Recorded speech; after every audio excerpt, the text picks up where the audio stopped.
ও তেরি।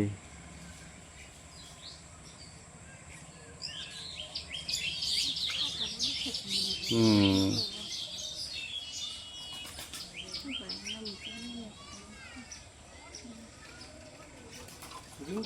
পাকা আম খুঁজছি ক্যামেরার মাধ্যমে।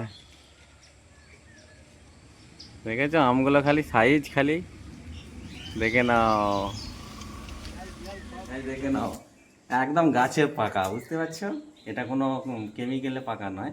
আর পড়েছে দেখো কত সুন্দর ফেটে গেছে, দেখে নাও। কিন্তু একটাই দুঃখের বিষয়, আমরা মানে পাকলেও টক, মানে আটির কাছটাই টক, খেয়ে বাকি দেখো। সাইডটা খেয়ে দেখবো হ্যাঁ এক্ষুনি। হ্যাঁ, অসুবিধা কি আছে? কেমন?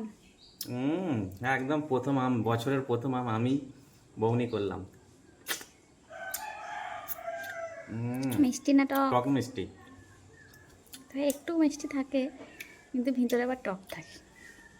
এই বছরের ফার্স্ট আমটা আমিই খেলাম, ঠিক আছে? একদম ফার্স্ট গাছের পড়া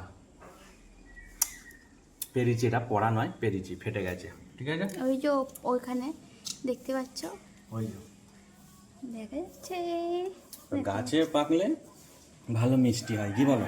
তবে ঝড়ে অনেক পড়ে গেছে। গাছে পাকলে ভালোই মিষ্টি হয়। আর এটা তো গাছে পাকা হলুদ হয়েছিল। এটা ওই জন্য তবু ভালো লাগছে একটু, ঠিক আছে? এই দেখো এই আম, এই যে আটির ভিতরটা টক, এই যে ছালগুলো ছুকলাগুলো এগুলো এগুলো মিষ্টি লাগে প্রচুর।